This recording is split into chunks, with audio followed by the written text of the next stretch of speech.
¿Cómo están, mis queridos hermanos? Aquí estamos, nos encontramos una vez más, pero esta vez con motivo de algo que me da mucha alegría, que es poder comenzar con un discipulado. Nosotros tratamos de hacerlo en el templo y demás, pero yo veo que a muchos se les dificulta, por X razones que no las voy a analizar, cada uno sabrá qué es lo que le traba para poder estar. A veces, ustedes saben, hemos una buena cantidad de gente, pero después hay distintas obligaciones que han contraído y se va haciendo difícil. Esto del discipulado es todo un desafío, hacerlo de esta manera. Yo personalmente lo he hecho varias veces en distintos lugares y siempre ha sido de gran satisfacción. En lo personal, por supuesto, de poder enseñar las cosas que Dios me da para poder transmitirlas a otros.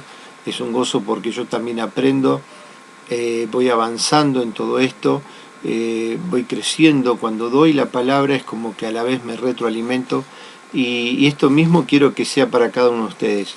El discipulado no es para mostrar que yo soy maestro, sino el de crecer todos juntos en esta preciosa palabra de Dios, en lo que Él nos enseña, en lo que Él quiere que hagamos. Justamente los patrones del discipulado, dentro de las necesidades de por qué debemos discipularnos, se encuentra en tres objetivos principales.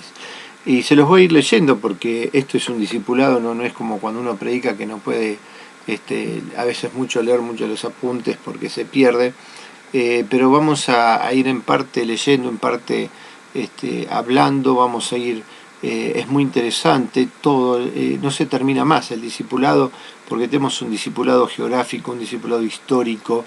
Podemos ver la Biblia desde el punto de vista histórico, ver la Biblia dentro del sistema, ¿no? La teología sistemática, la teología histórica. Es decir, hay mucho por ver. A veces hemos visto apologética como visión de Dios y del hombre. Es decir, hay muchas cosas muy interesantes para aprender y poder compenetrarnos más con la palabra de Dios. Les decía, parte de los objetivos fundamentales de por qué el discipulado, de por qué aprender más de la Biblia, tiene que ver con descubrir qué es lo que Dios nos está diciendo a través de la palabra, qué es lo que Él quiere para con nosotros y a través de nosotros, por qué nos llama, por qué nos instruye. No cómo, porque no sabemos por qué Él nos escogió a nosotros de determinada manera, porque éramos, supongo que almas nada más, y Dios escogió entre los millones y millones de almas, y Él escogió un remanente, ¿no? Así que no podemos, eso la Biblia no lo explica, así que esto es parte de lo que vamos a aprender, es parte de las leyes de hermenéutica que también vamos a conocer, y es que lo que no está escrito no lo podemos inventar. Y ese es uno de los graves problemas de los muchos pseudos maestros, profetas, pastores y apóstoles falsos dentro del Evangelio, ¿no? Es decir, lo que no está escrito lo inventamos para manejarlo. Y si no está escrito no lo podemos usar porque no proviene de Dios. No hay una garantía de que el Espíritu Santo sea el que guíe esa enseñanza. ¿Por qué? Porque Jesús dijo que el Espíritu Santo nos recordará, nos guiará a todas las enseñanzas que Él dio. Y todo lo que Él da, básicamente, ya está escrito. Está escrito a través de lo que los discípulos escribieron, los apóstoles o los no apóstoles, por ejemplo, Santiago y Judas, que son hermanos de Jesús. Ellos no son apóstoles y han escrito, ¿no es cierto? Lucas no es un apóstol y escribió un evangelio. Es decir, tenemos personas no directamente apóstoles, pero son discípulos de Jesús, las cuales el Espíritu Santo habilitó para escribir sobre la Biblia. De lo cual vamos a inferir que la palabra de Dios, como dice 2 Timoteo 3:16, está inspirada por Dios. Toda la Escritura, dice, está inspirada por Dios y es buena para corregir, redarguir, enseñar, amonestar y demás. Exhortar, ¿no? Amonestación. Así que nosotros creemos y consideramos que la palabra de Dios ha sido sí escrita por hombres con un estilo literario definido, con una forma de escritura definida que nosotros por ahí no podemos notar cómo está transmitida hoy la palabra de Dios, pero aquellos que pueden leer los originales verán que hay distintas formas de escritura. De hecho, los que para corroborar si una carta u otra realmente pertenece a tal o cual escritor, se fijan en los estilos literarios y demás. Por ejemplo, un hecho es Hebreos. ¿Por qué no se le dice que es totalmente de Pablo? Tiene un cierto estilo, tiene una forma de teología similar a lo que Pablo nos enseña, pero por el estilo en que fue escrito además, muchos dudan, o la gran mayoría duda de que sea directamente de Pablo, sí de una persona muy allegada a Pablo, sí una persona conocedora totalmente de la teología paulina, seguramente un compañero, algunos hasta pueden decir que fue Apolos, que escribió esta carta de los Hebreos, la cual no menciona a nadie como autor, aunque tenga un estilo, como decíamos, muy similar, una teología muy similar a la de Pablo. Así que no decimos que el estilo gráfico, literario, es decir, la forma de escritura pertenece a Pablo, porque Pablo no escribió personalmente casi ninguna carta, y tenía amanuenses, lo que se llama la gente que escribe. Vemos en alguna de las cartas de Pablo donde dice yo tal, el que escribí la carta, ¿sí? Lo saludo, ¿no? En la carta de los romanos. Entonces, no en este aspecto, pero sí en la forma de transmitir la enseñanza, los eruditos pueden determinar a quién le pertenece la carta. Así que nosotros tenemos que descubrir lo que dice la palabra de Dios, porque la palabra de Dios es el pensamiento de Dios para nosotros. Y decíamos, Pablo mismo dice que no pensemos más allá de lo que está escrito. Y Pedro nos dice que nosotros tenemos la profecía más segura, que no es de interpretación privada, que son las escrituras. Y entonces nosotros tenemos que tener cuidado con lo que se agrega, porque lo que se agrega, si no tiene basamento escritural, es una teología humana, no es lo que el Espíritu Santo inspiró para escribir. Por eso decimos que aquello que no está, esas formas, no digo la forma de culto, por ejemplo, no hay nada escrito sobre la forma de culto. Nosotros generalmente comenzamos que una oración, que la adoración, que anuncios, los anuncios van adelante, otra vez se van atrás, otras veces se comienza con anuncios, algunos pasan tiempo de oración, 15, 20 minutos orando, van a la palabra y al último la adoración, como apoyando todo lo que ya se dijo a través de la predicación. Es decir, no hay una forma, un contexto bíblico de culto, digamos el culto de adoración, o sea, ni misas ni nada, no hay, nadie dijo, bueno, primero empezamos por acá y seguimos por el otro lado, ¿no es cierto? No hay, posiblemente estemos asemejándonos a la forma de culto en la sinagoga, en el templo general, pero por ejemplo el templo no tenía música. ¿Sí? Nosotros decimos lo más importante es la adoración, sin embargo en el templo central no había adoración, y por lo que percibimos en las iglesias primigenias tampoco, aunque hay algunos himnos que digamos se cantaban para momentos especiales, que están dentro de lo que se llama la Shema, que es la enseñanza de las distintas dentro del judaísmo, ¿no? La Shema, es decir, como decir, bueno, esto es en lo que creemos, esto es lo que nos manejamos, y dentro de eso estaban el himno, por ejemplo, en la Pascua, en la cena pascual hay un himno, y así hay distintos himnos conmemorativos de determinadas fechas que ellos, digamos, adoraban y agasajaban, ¿no?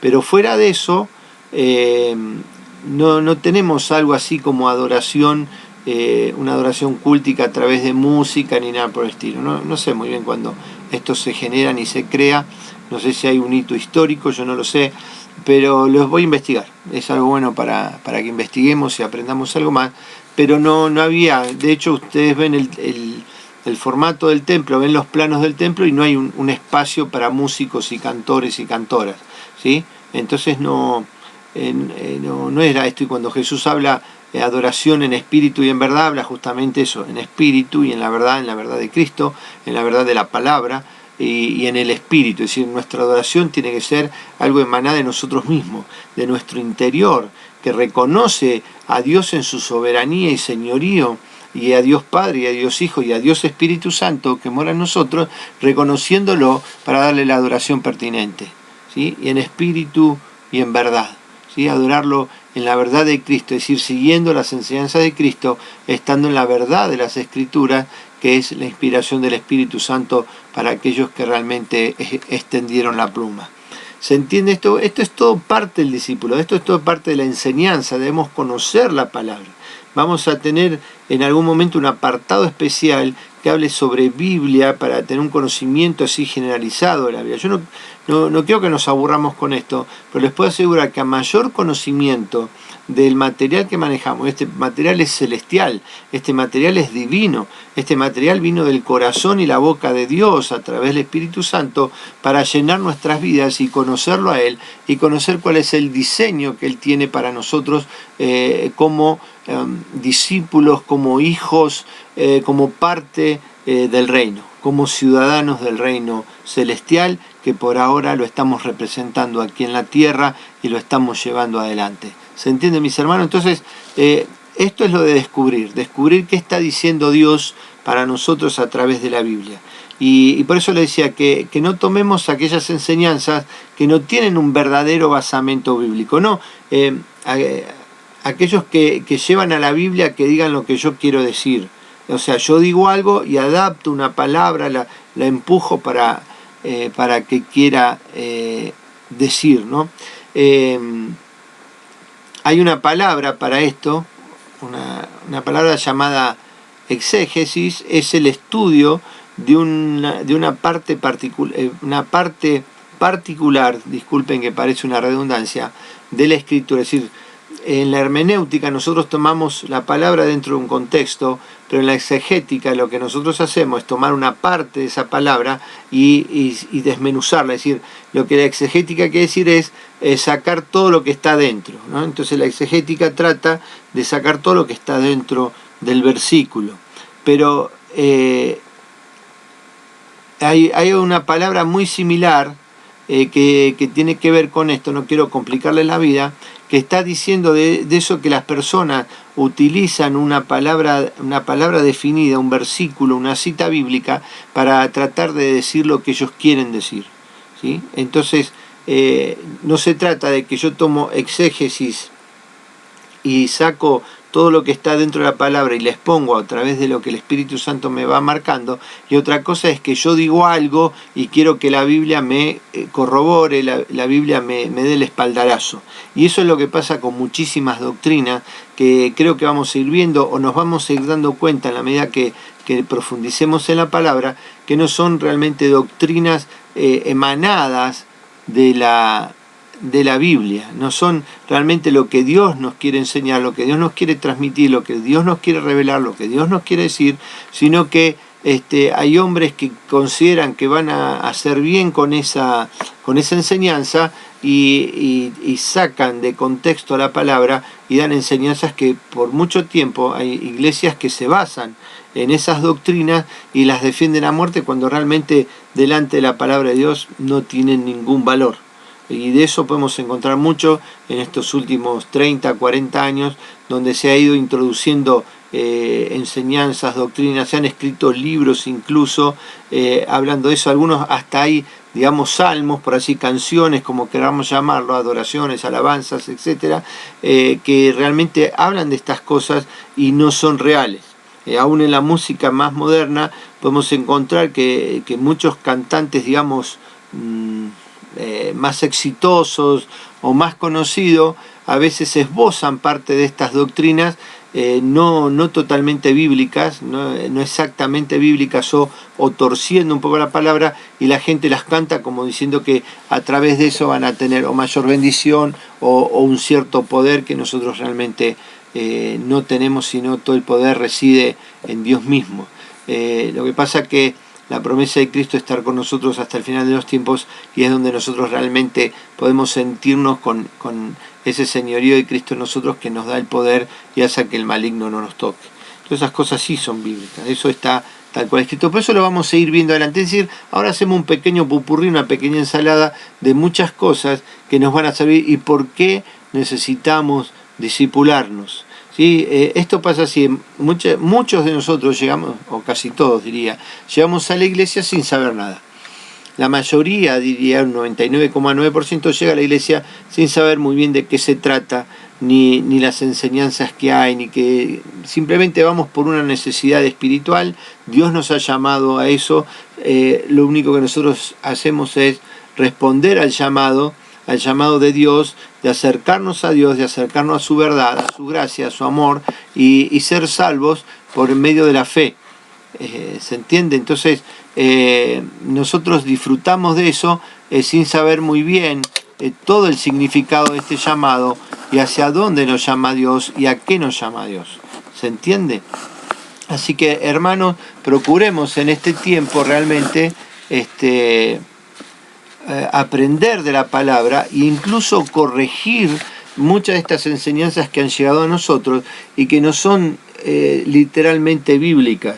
No las vamos a exponer ahora, tal vez de a poco, en la medida que avancemos, las veamos, o lo más seguro, que la Biblia misma responda a ese tipo de enseñanzas. ¿Y qué hace esto de la enseñanza? Yo pierdo la salvación por eso. No, en ninguna manera.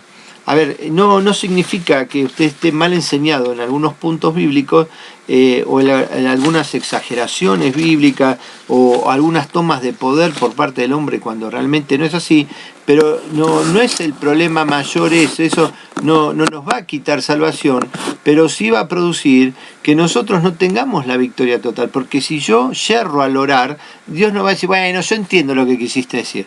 No, de ninguna manera, yo tengo que orar a Dios en la llenura del Espíritu Santo y decirle a Dios realmente qué es lo que está sucediendo, o por qué le oro, o por qué hago un ayuno, porque aunque digamos Dios lo sabe, pero nosotros necesitamos saber realmente hacia dónde estamos direccionados.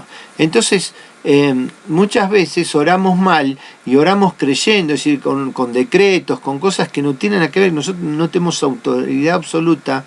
Y a veces tomamos palabra de Dios como decimos, yo oro sin dudar a Dios y tal cosa va a suceder. Siempre y cuando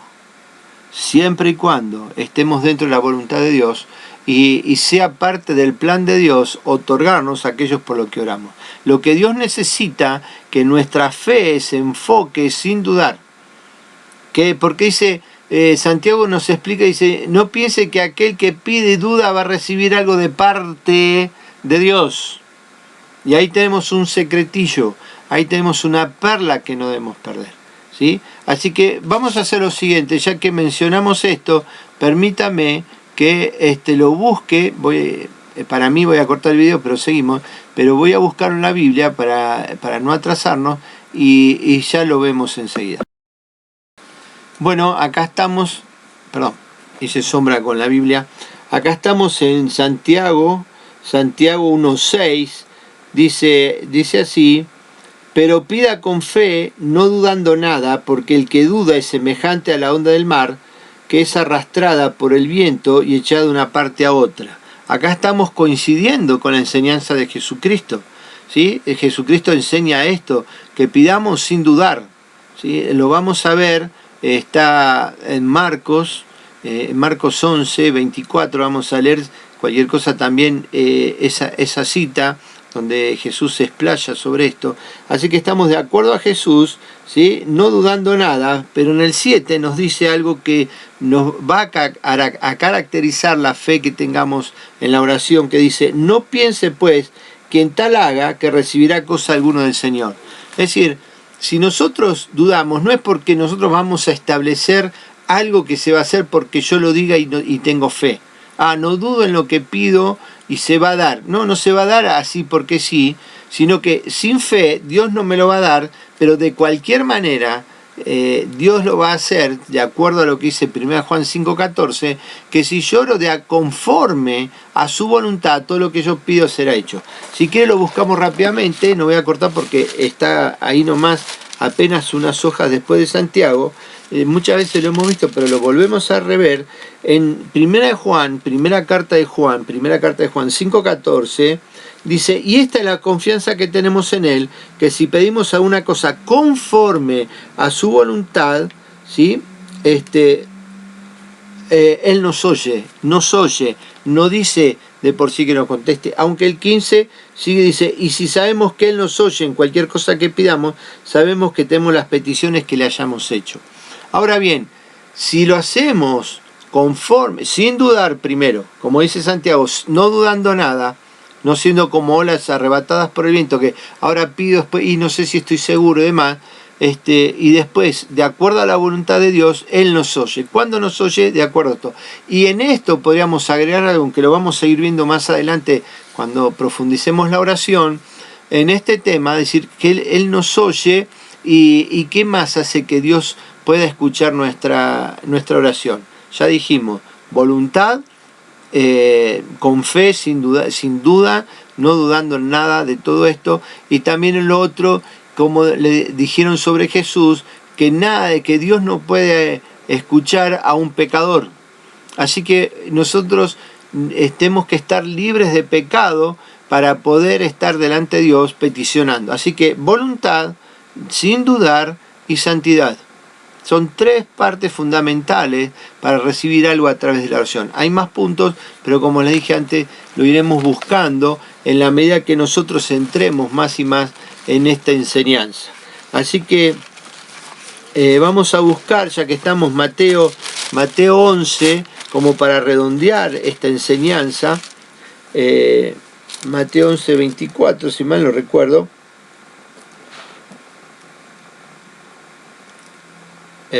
No es, pero bueno, ya las vamos a buscar, y eso me pasa por no haber parado el video.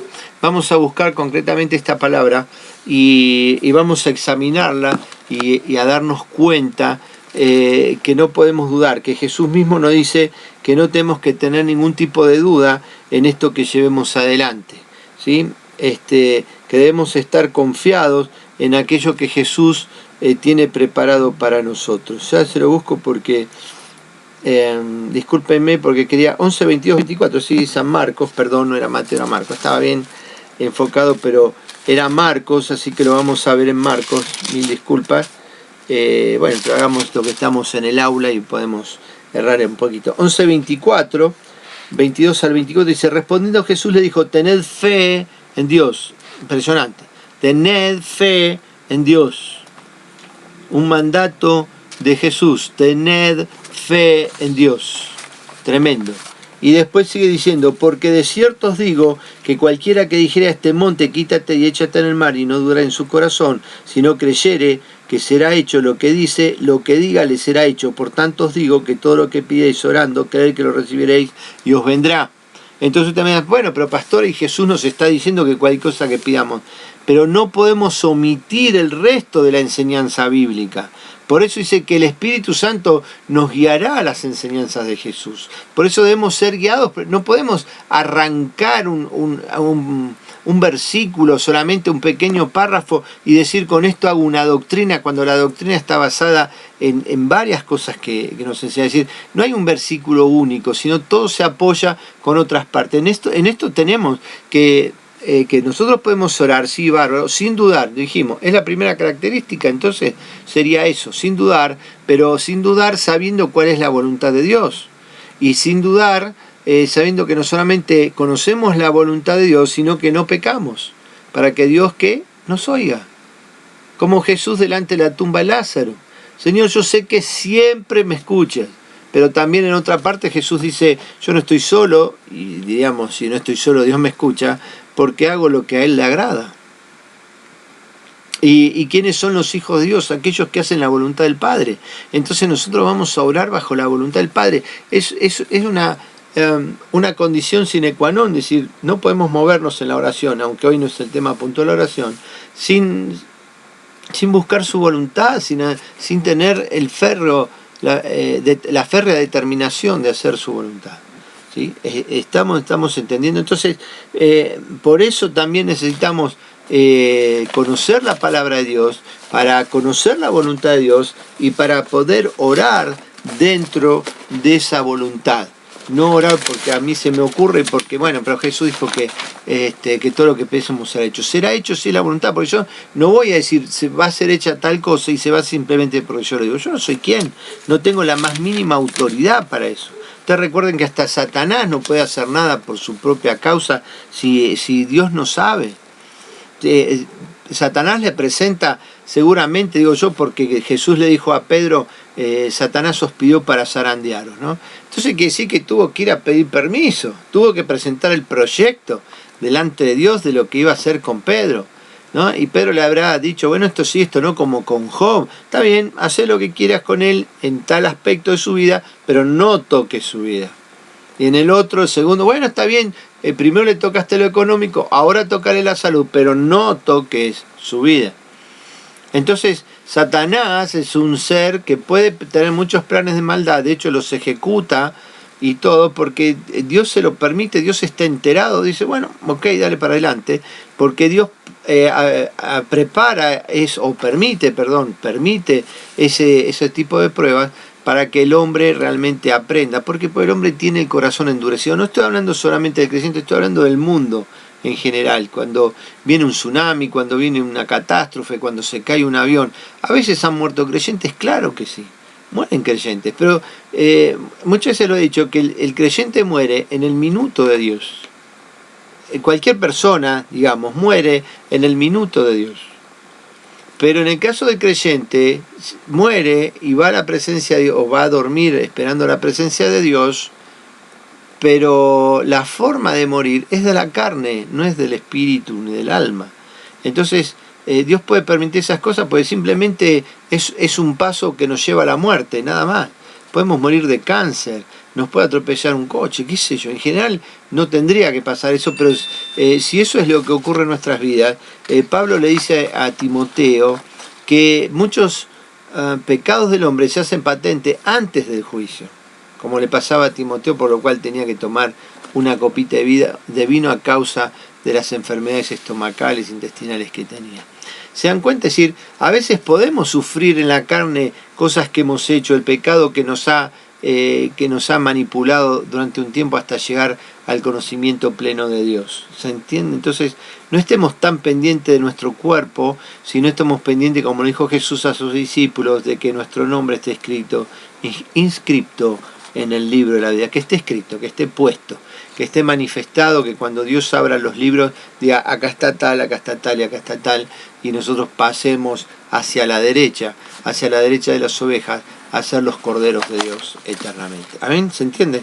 En popurrí, ¿sí? Vamos entrando, ¿no? Nos sienten el calor ya de la palabra en sus vidas.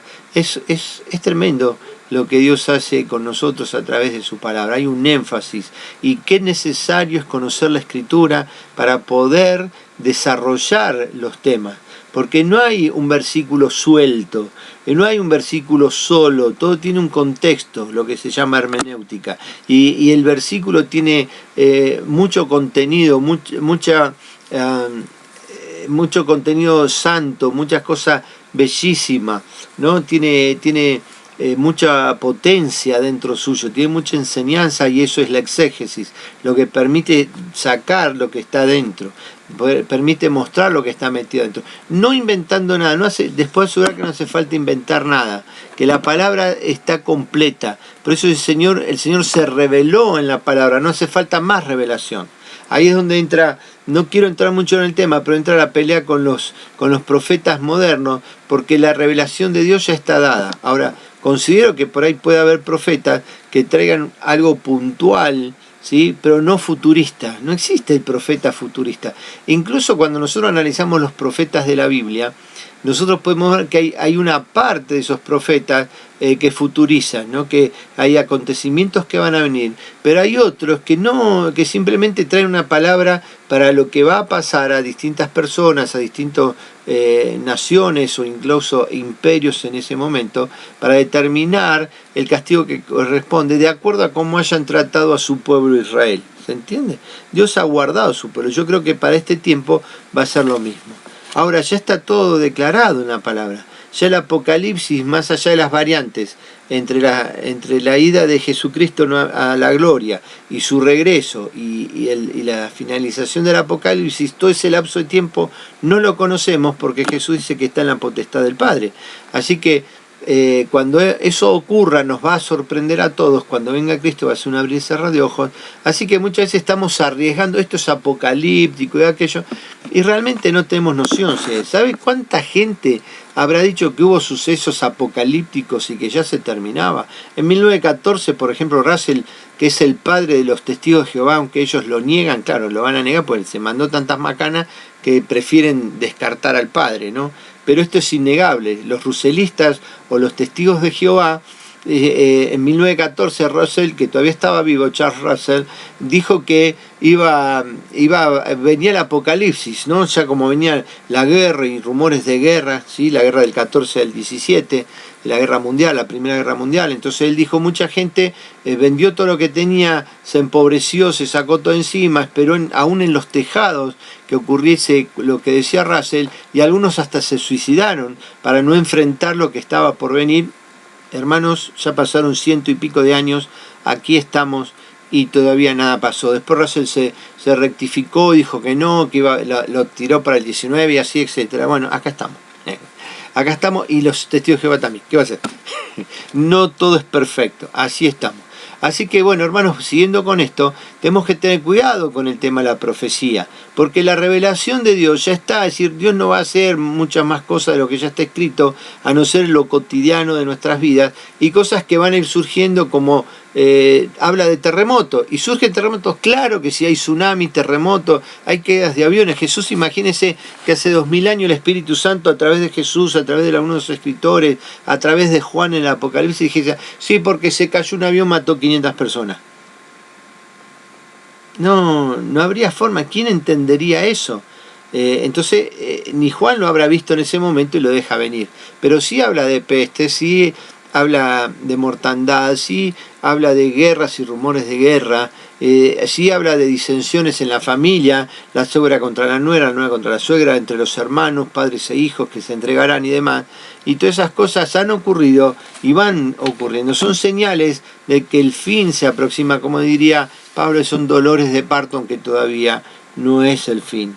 Todo esto que nos está pasando con el coronavirus también tiene que ver, son señales del fin, sí, pero no tiene que ver con lo apocalíptico tanto, sino para mí, yo se lo expreso también, esto no es una, digamos, es la Biblia según Roberto, no siempre les digo, me hago cargo de esto, es más que nada un llamado de Dios al mundo.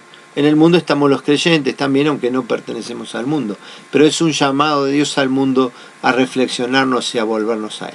Hermanos, 30 minutos pasaron. Vamos a tomar 5 minutos de descanso, yo simplemente paro la grabación y continúo, ustedes si quieren siguen, pero aprovechen si tienen que tomar agua, si tienen que tomar apuntes, si dicen, uy, me olvidé la Biblia, me olvidé un cuaderno, traten de tenerlo a mano, todo esto, tengan 2 o 3 lapiceras por si alguna se gasta, tengan varios papeles en blanco, algunos auxiliares por si tienen que hacer una anotación al borde, tengan su Biblia, una Biblia que conozcan, que sepan bien dónde, si tienen cosas marcadas, tengan algún lapicito de color. Yo prefiero lápices de colores porque no lastiman tanto, colores blandos, no lápices de pasta porque se desfiguran con el tiempo, pero pueden ser, si no, lápices de pasta, y tengan por si quieren marcar algún versículo. ¿Está bien? 5 minutitos, digamos, los tomamos. Yo corto porque es la única manera de que ustedes se tomen esos 5 minutos. ¿Amén? Y volvemos enseguida. Muy bien, mis hermanos, continuamos con nuestra primera clase de discipulado. Me encanta, tantas cosas que Dios nos dice, y espero que a ustedes les vaya quedando todas estas cosas, porque es importante en la comprensión. Es decir, un montón de datos que vamos teniendo que surgen de la misma palabra, y eso es lo bueno, que a veces, hace poco me preguntaba un joven que quería discipularse, no con nosotros, etcétera, pertenece a otra iglesia, y él me decía, si yo leía libros y etcétera, por supuesto, siempre estoy recabando información a nivel general. Por ejemplo, saber geografía, saber algo de historia, nos ubica, es decir, si alguien le habla a usted de ponerse la armadura de Dios, ¿no? Y entonces habla de escudo, habla de yelmo. Si usted no tiene un poco de noción, no sabe ni qué es un escudo, ni qué es un yelmo, no sabe qué es una coraza, no sabe por quién la usaba. Imagínense, Pablo está mirando a los romanos. Él dice, bueno, pensar a quién asemejar esto. Mira al romano y dice, claro, a la armadura de Dios, y la armadura consta de una coraza. Yo veo al soldado en la guerra con coraza, a los pies que van con una serie de un calzado distinto al calzado cotidiano. El calzado cotidiano era digamos una hojota, por así decirlo, una sandalia decían, pero realmente como hoy la conoceríamos como una hojota, pero en cuero, o con una superficie un poco más dura en el pie para que no duela tanto. Pero el soldado romano, cuando iba a la guerra, no usaba una bota, pero usaba sí un tipo de sandalia que lo recubría, ¿sí?, bien, le permitía no patinarse con la sangre. Imagínense la cantidad de sangre y barro que se hace, un lodo con la sangre misma, para que no patine, no le patine el pie y estar firme.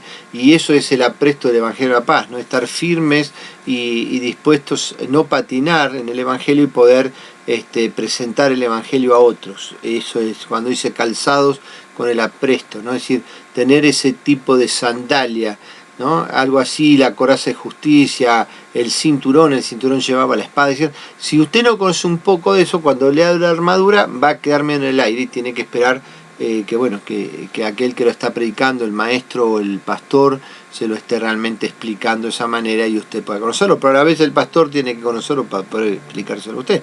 ¿Se entiende? Hay cosas que sí, pero a veces saber mucho la opinión de otros, no porque simplemente es la opinión de otros, y a veces toda opinión termina siendo, como yo le decía hace un rato, lo que yo opino es mía la opinión. Usted puede estar de acuerdo o no, o el Espíritu Santo marcarle, uy, sí, mira, eso está bien, pero no dejamos de tener opiniones personales y son subjetivas, es decir, están bajo el sujeto, ¿no? No es que emana netamente en mí por inspiración del Espíritu Santo, sino está de alguna manera que yo opino, aunque como dice Pablo, también creo que tengo el Espíritu Santo, ¿no? Pero él da unas enseñanzas permitidas por Dios. Y nosotros tratamos de enseñar sin movernos mucho de esto de la palabra, porque si no entraríamos dentro del régimen herético que otros entran, tratando de opinar más allá, como dice la palabra, más allá de lo que está escrito. Amén. Seguimos con esto. Yo quería retomar los tres motivos principales por los cuales nosotros somos discipulados. Decíamos, uno de estos era el descubrir de lo que está diciendo Dios. Descubrir qué es lo que Dios nos está revelando y transmitiendo en su palabra, que ya está cerrada. Eso ya está listo, eso va a ocurrir, ya sabemos que eso va a ocurrir de determinada manera, no tenemos los detalles grandilocuentes, todo lo que ocurra, no tenemos la fecha de caducidad para lo cual esto va a suceder, pero sí podemos estar seguros de que va a suceder. Lo otro es comprender, ¿no? Comprender los significados de la palabra, los significados dentro de si estudiamos una cita, un párrafo o un versículo, realmente podamos poder comprender, entender lo que dice. Por eso Jesús oraba, es una de las cosas tremendas, hermosas, que la otra vez hablábamos de la resurrección, ¿no? De la resurrección de Cristo. Uno de los 6 puntos que podemos extraer de los relatos bíblicos después de la resurrección de Cristo, dentro de esos 6 puntos hay uno que es que sopló sobre los discípulos para que entendiesen las Escrituras. Y nosotros hoy tenemos ese soplo, hermanos, tenemos el Espíritu Santo morando en nosotros, que es lo que nos guía esa verdad, nos guía las enseñanzas de Cristo, y no solamente estar en la palabra, porque muchas de las cosas que Jesús enseñó están escritas. Pablo dice, a mí no me lo enseñó carne y sangre, es decir, no fue un seminario que con la opinión de cada profesor se fue formando una idea, sino que lo recibió directamente, leche no adulterada, diría Pedro, leche no adulterada de parte de Jesucristo, y él va transmitiendo la enseñanza de Cristo. Y ahí tenemos que se cumple que el Espíritu Santo inspiró a Pablo a través de las enseñanzas de Cristo para poder escribir las cartas llamadas Paulinas. Son cartas de conducta cristiana, cartas de teología profunda, muy buena, pero sin necesidad de saber mucho más.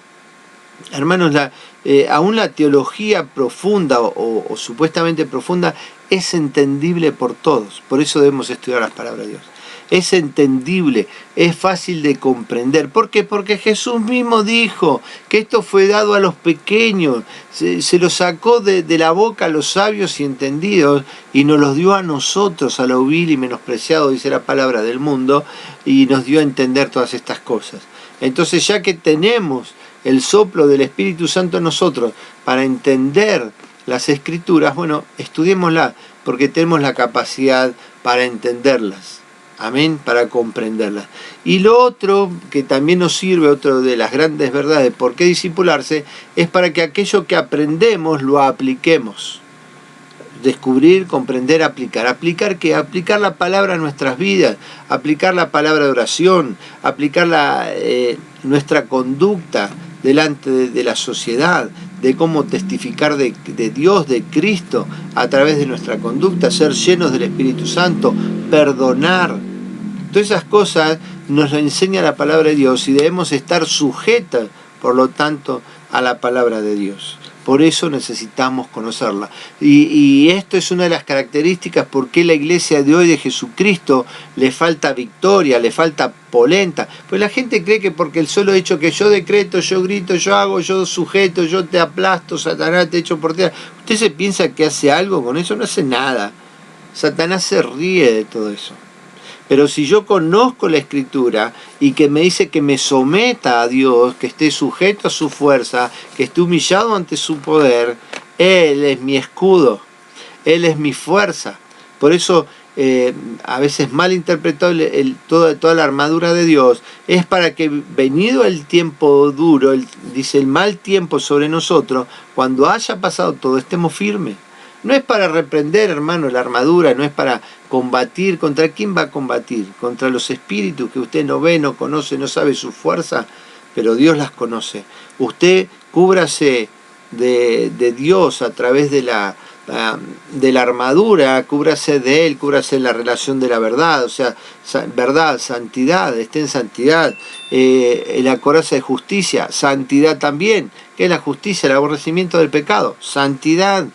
El yelmo de la salvación, esté todo su pensamiento, todo el centro de mando esté cubierto de la salvación, que usted sepa que está esperanzado en que un día vendrá su Salvador y recibirá la total salvación, la completa salvación. ¿Se entiende todas estas cosas? Eso es la armadura de Dios, algo que usted no se puede quitar. Usted no puede a la noche sacarse la relación con Cristo. Usted, una vez que se calzó la armadura, que fue el día que creyó en Jesucristo, el día que recibió la verdad, el día que recibió el Evangelio, el día que recibió la propuesta de salvación a través de su yelmo y todo lo demás, una vez que usted tiene eso, recién va a poder tener la espadita del Espíritu Santo, que es la palabra de Dios. Si usted no tiene, ¿cómo va a poder resistir cuando venga el embate si usted no tiene palabra? Porque eso es resistir, tener palabra de Dios. Y cuando usted viene el embate, Dios es mi refugio, Dios es mi escudo, Dios es adarga para mi vida,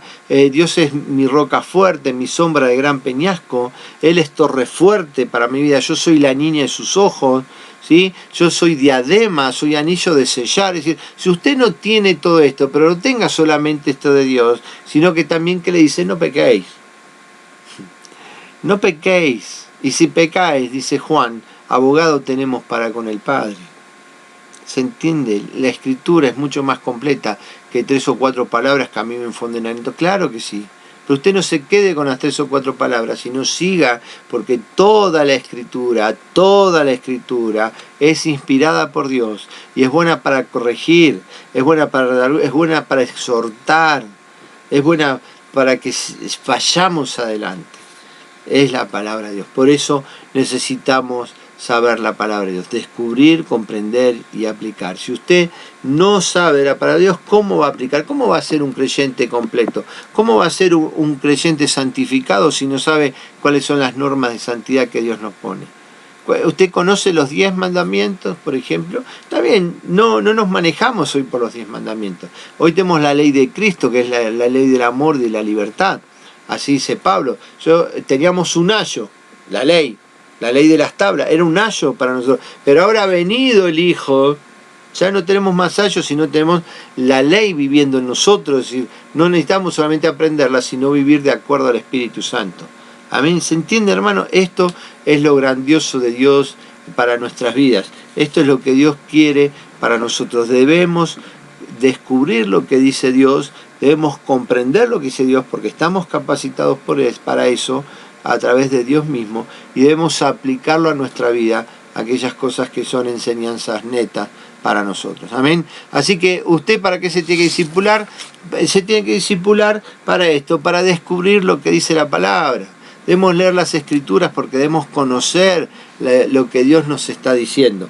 Debemos comprender, tenemos la capacidad de comprensión a través del Espíritu Santo que nos enseñará toda la verdad, todas las enseñanzas de Jesucristo, y debemos aplicarlas a nuestra vida. Usted tiene que ser una persona, dice, sed como yo de corazón mansos y humildes. Usted tiene que ser una persona mansa en la vida, tiene que ser una persona humilde. Si seguimos lo que habíamos leído de Santiago, después de que terminó el versículo 7, después dice que el hombre de doble ánimo es inconstante en todos sus caminos. Entonces, ¿qué nos está diciendo? Que no seamos de doble ánimo. Para eso Pablo dice que hemos recibido no un espíritu de cobardía, porque el Espíritu de Dios no es un espíritu cobarde, sino de amor, de poder presentarnos delante de Dios, de poder realmente sentir la presencia de Dios en nosotros. Eso es lo que trae el poder, no que nosotros tenemos nada, y de dominio propio, de templanza. ¿Se entiende? Es decir, no somos ya de doble ánimo, sino estamos templados por el Espíritu Santo para avanzar. ¿Se entiende? Bueno, gloria a Dios por esto, hermano. Esto son las primeras incursiones, es el sombreadito de lo que vamos a hacer en todo este curso de que algunos me decían, mándanos una palabra para seguir. Bueno, acá va. Tengo una semana un poco complicada, pero ahora estoy dispuesto a irles entregando este discipulado por este medio, por las redes, para que todos puedan, no solamente en este momento lo puedan repetir o puedan verlo más adelante, porque esto tiene que quedar. ¿Y por qué? Porque mi convicción, lo vamos a hacer con los niños también, nuestra convicción es saber quién es Dios. Usted debe saber en quién ha creído, para que un día haga como Pablo, yo sé en quién he creído. Él estaba tranquilo, él estaba en la cárcel, no importaba lo que pasaba, porque él sabía en quién había creído. Hoy la iglesia sucumbe ante algunas cosas. Por eso digo que tal vez en este tiempo del coronavirus haya quien opte por dejar de ir a la iglesia porque pasó mucho tiempo sin ir, que es parte de lo que el enemigo quiere hacer con todas estas cosas, es hacer de que la gente pase tiempo sin ir a la iglesia. Es una forma de persecución, es una forma de aplastar a la iglesia. ¿Está bien? Entonces una forma de aplastar a la iglesia es alejándola, haciendo que deje de congregarse, que se acostumbre a no ir, a saber que hay otras cosas para hacer, que también la pasa bien. El engaño del enemigo nos hace retroceder todo esto. Pero nosotros tenemos que estar firmes, aquellos que hemos entendido que Dios sigue estando por encima de todo. Tenemos la Biblia, tenemos no solamente lo que yo les digo, hay montones de predicadores y el aprendizaje de la palabra nos va a llevar a saber cuál es el predicador. Ojo, usted tiene que saber cuál es el predicador. Y usted se va a dar cuenta por la palabra tiene que sonar nítida, ¿se entiende? Es decir, la palabra es palabra venida, y usted tiene que decir, sí, esta palabra me llena, esta palabra me conduce, esta palabra me guía, esta palabra abre mis ojos, mueve mi entendimiento, me hace acercar a la santificación. No tiene que ser algo que la palabra lleve al predicador a exaltarse a sí mismo. ¡Ay, qué bien que predica! No, hermano, no me importa que a usted no le guste como predico, sino que usted reciba la enseñanza de parte del Espíritu Santo para su vida. Acá no se trata de que usted me ponga la manito para arriba simplemente para decir, ¡ay, qué bárbaro el pastor! No, si yo lo que tengo lo he recibido. Todo lo que yo puedo saber, Dios me impulsa a saberlo y me da la capacidad para poder tener esto en mi cabeza, en mi corazón. Entonces yo no tengo nada que no haya recibido y le doy gracias a Dios que me haya escogido para acumular noticia y poder transmitirla a otro y decirle, hermano, vuélvase a Dios de todo corazón. Hermano, deje de criticar la iglesia, deje de criticar si le gusta o no le gusta el pastor. Yo no me pongo, no me visto para que usted diga qué bien vestido está el pastor, cómo combina los colores, qué bien que le queda el pelito corto. No, hermano, no es para eso, no es para que llegue a la iglesia, ay, cómo me gustaría que acá haya una planta, cómo me gustaría que estuviese otro color. No, hermano, usted no va a la iglesia para eso, no va a escuchar al pastor para eso. Lamentablemente muchos se fijan a ver de tener luces de colores. ¿Qué es un boliche ahora? ¿Luces de colores para qué? Hermano, no entiendo qué es eso. Vamos porque es todo un show.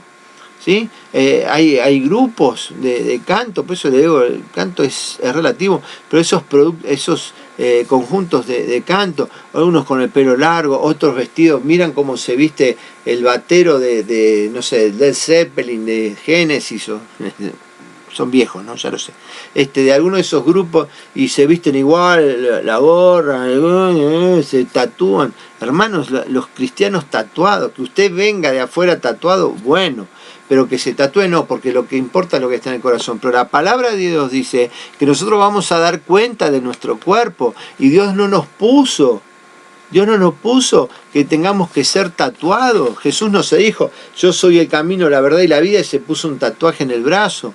Hermanos, el tatuaje daña nuestro cuerpo y nosotros vamos a dar cuenta por él. Si usted se tatúa antes en la ignorancia, Dios se lo perdona, lo va a pasar por alto. Pero usted va a dar... a ver, yo te di un instrumento que aunque se pudra, se lo coman los gusanos, aunque se quede acá, pero Dios nos dio un instrumento y si no sabemos cuidar ese instrumento, ¿cómo cuidaremos el resto de las cosas que pertenecen a Dios? ¿Se entiende? Entonces no tenemos que tatuarnos porque no nos corresponde. El mundo hace ese tipo de cosas para llamar la atención, para emitir un sonido, aunque sea escrito, pero un sonido de rebelión. ¿Y rebelión contra qué? Rebelión contra Dios. El hombre se rebela constantemente contra Dios, contra toda esta violencia, no la violencia de género, que también es rebelarse contra Dios, por supuesto, pero quiere decir que todo esto del GTBL o como se llame, todo este movimiento de somos y somas, todas estas cosas raras, es contra Dios. Usted no se sienta un cristiano agredido, usted vea que su Padre Celestial es agredido, que Dios está siendo agredido con toda esta forma nueva de pensar, de actuar y de vivir, y tratan de que los niños sean inculcados en eso, porque quieren ir contra lo que en sí, en contra, pero usando lo que Dios dice que enseña al niño en su camino, en el camino que ha de emprender, porque cuando sea grande no se apartará. Esto es lo que está viviendo. Tenemos que ser realistas, tenemos que mirar alrededor. ¿Por qué? Porque ustedes mañana se van a encontrar con gente que entra en el templo donde ustedes están, o golpeen su casa, o se lo encuentran en la calle, en el colectivo, en una cola de banco, donde fuera, o en el trabajo. Gente que está con estos conflictos dentro suyo, que creen que están haciendo lo correcto, pero lo único que están haciendo es caminar rapidito hacia el infierno. Entonces usted tiene que darle una palabra de aliento, tiene que saber estas cosas, no tiene que tener prejuicios, porque acá no se trata de tener prejuicios contra nadie, sino de saber que eso es, usted aborrezca al pecado y trate de rescatar al pecador, antes de que Dios le ponga la cara en contra, como dice la Biblia. ¿Se entiende esto, mis hermanos? Esto es lo que estamos haciendo, esto es parte del discipulado. Todas estas charlas tienen que ver, porque el discipulado es, el discípulo es aquel que sigue a un maestro. El maestro no soy yo, el maestro es Cristo, el Espíritu Santo. Usted tiene que seguirlo a él. Yo simplemente soy como el pastor que lo está conduciendo al pasto y a las aguas de reposo, que son Cristo.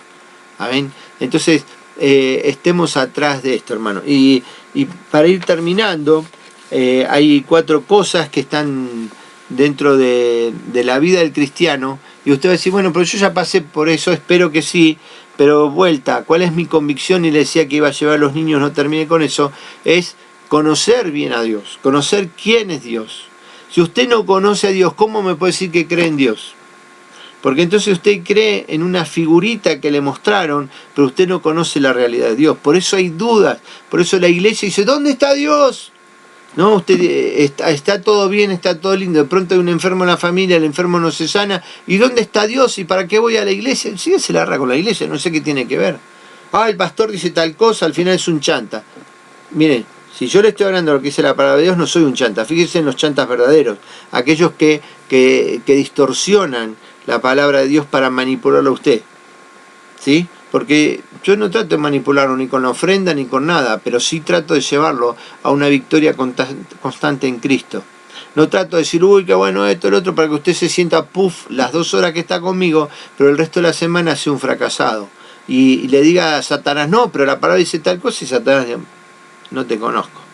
Porque usted no está humillado delante de Dios. Humillaos bajo la mano poderosa de Dios. Y también dice, someteos a Dios. Someteos. Cuando usted está sometido, cuando usted reconoce la soberanía de Cristo, que Él sabe más que usted, que Él tiene el poder real, usted va a poder resistir al diablo. ¿Y cómo va a resistir si no sabe la palabra? Cristo resistió con la palabra. La armadura de Dios, en gran parte es la palabra. ¿Para qué usted tiene la espada? ¿Qué es la espada del Espíritu? La palabra de Dios. No es para espadearlo a Satanás. No es eso. Lo que dice que usted tiene una espada para resistir, tiene algo contundente contra los embates de Satanás, contra los dardos de fuego satánico. Usted tiene la palabra de Dios. Amén. Y por eso necesitamos inundarnos, bucear en la palabra de Dios. Usted realmente tiene la necesidad. Usted no me puede decir, yo tengo 8 años de creyente y apenas se conoce 4 o 5 versículos, o sí, me acuerdo que una vez leí, porque lo que usted lee, el Espíritu Santo lo tiene que usar para aplicarlo al resto de las enseñanzas. La Biblia es correlativa, la Biblia se explica a sí misma, leyes de hermenéutica. No hay nada que la Biblia no se explique a sí mismo. No hay versículos sueltos, no hay temas sueltos. Todo tiene un enganche con otras partes de la Biblia. Es un hilo conductor la palabra de Dios desde el Génesis al Apocalipsis. Y esto lo vamos a ir aprendiendo también, porque también tenemos que conocer los secretos. ¿A usted acaso se come una computadora, la tira ahí y no sabe ni cómo funciona, no sabe cómo se prende, no sabe si tiene capacidad para almacenaje o no tiene? Algo tiene que saber. No digo que sea un técnico en computación, pero tiene que saber que si aprieta este botón es para tal cosa, en el tablero, en el teclado aprieta tal cosa es para tal otra, en la pantalla, es decir, lo básico necesario para poder utilizar su computadora. Así es la palabra. Usted tiene la necesidad física y espiritual, ¿sí?, de aprender la palabra. Física en cómo está compuesta, para que usted, cómo está ordenada, para que a usted le sea fácil aprender, para que le sea fácil encontrar y demás, para memorizar. Originalmente ni capítulos, ni versículos, ni divisiones, ni nada por el estilo existía en la palabra. ¿Se entiende? Pero a medida que los traductores fueron avanzando, entendieron que era mejor, porque una mejor forma de visualizar, de interpretar, de aprender, de memorizar la palabra de Dios. Y todo eso también a veces tenemos que aprender de qué se trata, sin demasiado detalle, pero todo esto es parte del conocimiento de Dios. Es como decir, usted se casa con una mujer y no le conoce los detalles. ¿Se entiende? Apenas sabe algo de ella, pero simplemente se casó porque le gustó y nada más. Pero no sabe qué piensa, no sabe qué siente, no sabe cuáles son sus planes, no sabe cuáles son sus gustos, qué le gustaría hacer, qué es lo que ella planificó con su matrimonio, para que usted diga estoy de acuerdo o no estoy de acuerdo. ¿Se entiende todo esto? Entonces con la palabra de Dios pasa lo mismo. Con el conocimiento de Dios pasa lo mismo. ¿Cómo usted puede decir que cree en Dios si no conoce nada de Dios? Bueno, sí, es omnisciente, tiene toda la potencia, tiene toda la fuerza, todopoderoso, y nada más. No, pero Dios hará. Y nos quedamos con eso. ¿Bajo qué fundamento decimos todo eso?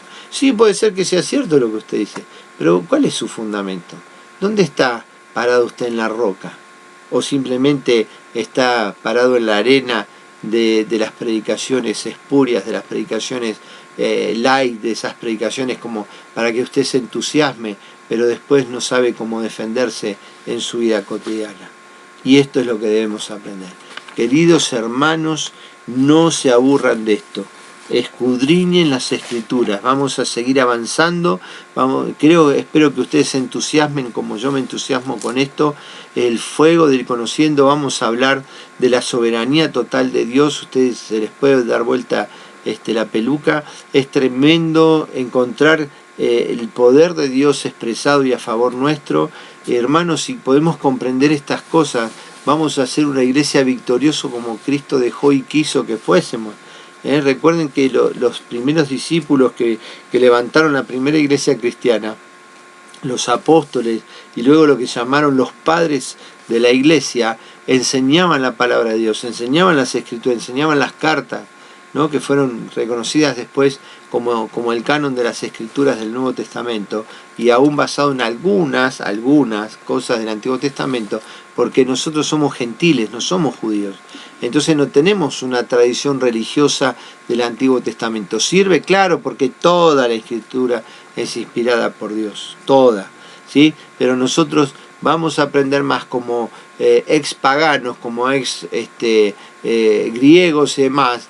Vamos a meternos más que nada en la doctrina, pero también vamos a conocer a Dios a través del Antiguo Testamento. Queridos hermanos, estamos ya llegando, apenas unos segundos, oramos y nos despedimos. Padre Santo, Dios de la eternidad, te damos gracias por este primer capítulo, este primer paso de poder conectarnos contigo. Hay mucha información. Señor, dale sabiduría a los hermanos para desmenuzar muchas de las cosas que yo dije y estén encontrando en tu palabra lo que se ha dicho. Así que, Padre, gracias por este tiempo, dame sabiduría para enseñar, dale a mis hermanos paciencia para seguir, para proseguir, para entender, dale sabiduría, Señor, para comprender tus escrituras. Sopla sobre ellos, Señor, de tu Espíritu Santo para que sean llenos, Señor, de tu gracia y de tu amor. En el nombre de Jesucristo, Señor, amén. Amén. Hermanos, los bendigo para la gloria de Dios. Gracias por estar ahí, no importa en qué momento, tal vez no estén hoy, mañana, en algún tiempo, ustedes se encontrarán con esto y podrán avanzar. Que el Señor les bendiga grandemente y nos estamos encontrando en el próximo capítulo de nuestro discipulado. El Señor les bendiga. Chau, chau.